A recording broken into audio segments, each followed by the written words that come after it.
राम राम भाई सारा ने मेरा भगत नागर चौधरी से एक और न्यू वीडियो में आपसे का स्वागत है। और दोस्तों भाई 2 दिन से वीडियो नहीं आ पाई, उसके लिए मैं माफ़ी चाहता हूं क्योंकि किसी भाई घरेलू काम में बिजी था।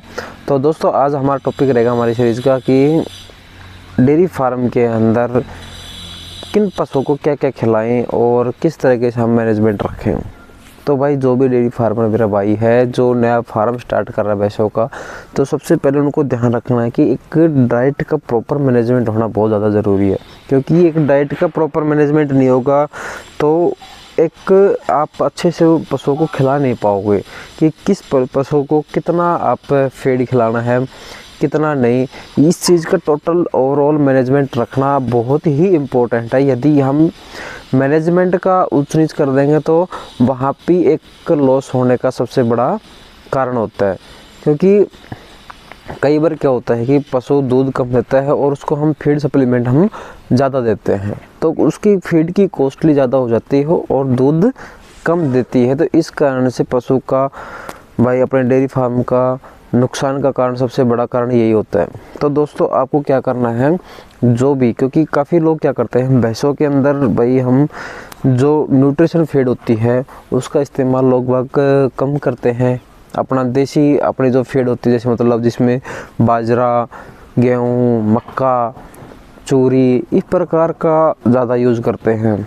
तो दोस्तों आप जो भी मेरे फार्मर भाई हैं जिनके पास में आप 20 लीटर की जो आप पशु रख रहे हो, तो उसको कम से कम आप 10 किलो फीड आप कम से कम भैंस को खिलानी होगी, तो ही वो एक प्रॉपर तरीके से आपके पास में 20 लीटर दूध निकाल पाएगी। यदि आप 20 लीटर आप 10 किलो फीड आप उनको नहीं खिला रहे हो तो वो आपको प्रॉपर तरीके से दूध नहीं निकाल पाएगी। और यदि निकाल भी रही है तो वे एक टाइम पीरियड के बाद में वो पशु थक जाएगा और उसमें बीमारियां पैदा होने लग जाएंगी, क्योंकि उसकी रिकवरी नहीं हो पाएगी कंप्लीट तरीके से।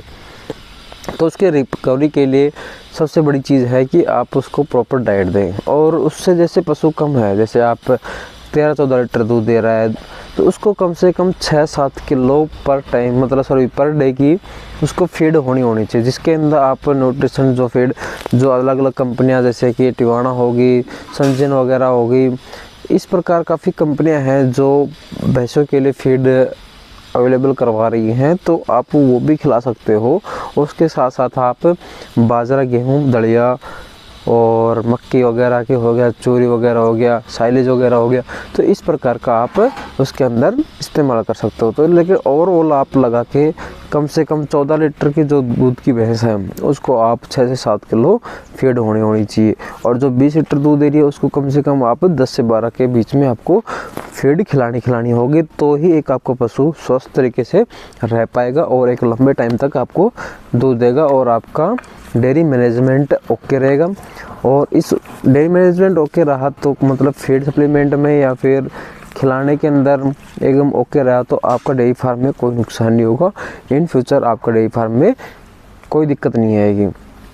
तो दोस्तों इस वीडियो के माध्यम से आपको मैं यही बताना चाहता हूँ कि आप डेयरी पे जो भी आप नए फार्मर हो या चाहे पुराने फार्मर हो, उसमें सबसे मैनेजमेंट फीड का, खिलाने का, पिलाने का, यही मैनेजमेंट सबसे इम्पोर्टेंट है। और ये आपका सही है तो आपको कोई दिक्कत नहीं होगी। तो दोस्तों वीडियो अच्छी लगी तो लाइक, कमेंट, शेयर, सब्सक्राइब ज़रूर करना।